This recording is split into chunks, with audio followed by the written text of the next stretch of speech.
Je m'interroge ce jour sur la question de la énième tentative de réhabilitation de 350 ScanWater dans ce pays dans le cadre du projet Scandinave Water. Rendu à fin 2022, le chinois Sinopharm attend le quitus du ministère de l'Environnement pour lancer la réhabilitation de 350 stations de captage d'eau, ScanWater, à travers le Cameroun. On dit bien 350 stations que le chinois Sinopharm attend.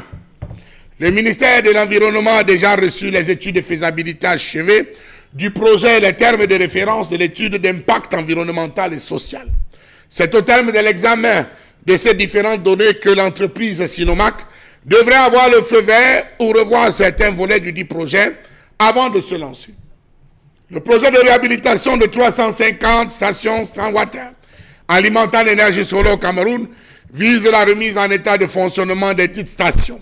Ce projet, dont la première phase se déroule dans 6 régions du Cameroun, centre, sud, est, littoral, ouest et Adamawa, est constitué de composantes approvisionnement en eau potable et alimentation en énergie solaire. Rendu au mois de novembre 2022, apprend-on, 239 centres ScanWater ont déjà été identifiés. Pour quel résultat? À vrai dire, le Cameroun à ce jour souffre de sa propre turpitude. On fait des déclarations, on oublie même qu'on a parlé. Depuis plus de 40 ans, le gouvernement camerounais ne cesse de décaisser de l'argent pour des réhabilitations imaginaires des ScanWater. Depuis 40 ans, le gouvernement a développé le projet ScanWater qui a consisté à construire 350 stations de ce type à travers le territoire. Malheureusement, elles n'ont pas fonctionné de manière optimale parce qu'il y avait un problème de maintenance et de sources d'énergie. Il y a quelques années déjà, l'État du Cameroun avait lancé le projet ScanWater qui consistait à la construction des stations de captage dans certaines localités afin d'approvisionner les populations en eau potable. Après avoir fait le bonheur des populations pendant quelques mois, ces stations ScanWater sont hors d'usage aujourd'hui à cause d'un déficit de maintenance. Chaque année, chaque ministre qui arrive, ou à chaque remaniement ministériel, chaque ministre arrive, organise sa réhabilitation des ScanWater en attendant sa mutation. Le programme est le même, on réhabilite, ça fonctionne de jour, après ça meurt. L'autre qui vient lance un programme de réhabilitation, on réhabilite, on aménage, on inaugure 2 ou 3, ça marche quelques mois, ça meurt. La plupart des réseaux ScanWater réhabilités ont cessé de fonctionner. Certaines stations ont été pillées, des pièces volées, le matériel électrique, les moteurs, les compresseurs et même des groupes électrogènes. De nombreux réseaux abandonnés ont malheureusement été abîmés par des travaux routiers. On le sait, et à chaque fois on réorganise la réhabilitation pour le bonheur des populations assoiffées d'eau dans une ambiance effective. Depuis exactement 2010, le Cameroun s'est lancé dans une succession de réhabilitation des ScanWater. C'est quand même trop. C'est quand même trop pour un pays où on dit relancer la réhabilitation. On démarre la réhabilitation avec le même chiffre, 350 ScanWater. On dit qu'on a réhabilité 20. On a réhabilité 15.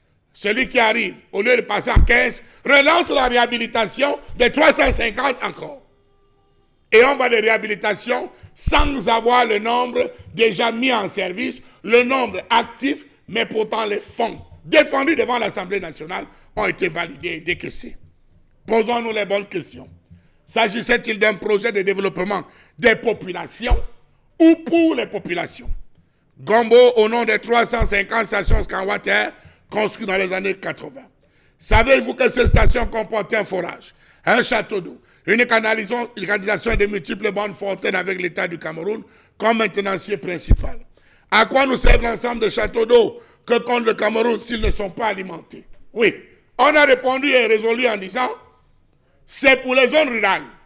Lorsque vous arrivez à la zone de Petinkam, vous avez là à ce niveau une station de captage qu'on avait mis sur pied qui devait alimenter les ScanWater dans toute la zone du Mungo.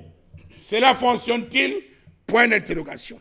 Comment comprendre que le Cameroun connaît des difficultés de financement alors que la majeure partie de l'ensemble des fonds décaissés, l'ensemble des fonds mis à disposition par les partenaires internationaux se retrouve détourné distrait avec les populations qui souffrent. Parlera-t-on d'un développement des populations ou d'un développement pour les populations? Comment comprendre le fait que l'État, qui joue au sapeur-pompier à travers les différents projets, n'ait pas pu ou su tenir ses engagements en matière de maintenance de ces mini-réseaux?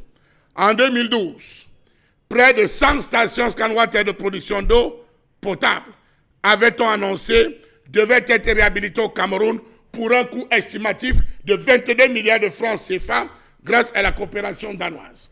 Bien avant 2012, on nous avait annoncé un autre projet de réhabilitation de 50 ScanWater pour un montant de 15 milliards de francs CFA. 2015, on a annoncé en grande pompe, non, l'eau c'est la vie. Lors de la célébration de la journée de l'eau, l'eau c'est la vie. On a annoncé la réhabilitation des 150 stations sur les 100 déjà réhabilitées pour un montant de près de 33 milliards de francs CFA. Où est passé l'argent de ces projets lorsqu'on sait que plusieurs chantiers de nouvelles stations de traitement des eaux sont littéralement dans l'abandon? L'abandon complet, l'abandon total. Des annonces en grande pompe ont été faites. Pire, 2017, lors des négociations des projets BIP, on a négocié et poussé certains présidents de comités de développement de certaines localités à introduire cette affaire de réhabilitation encore des ScanWater.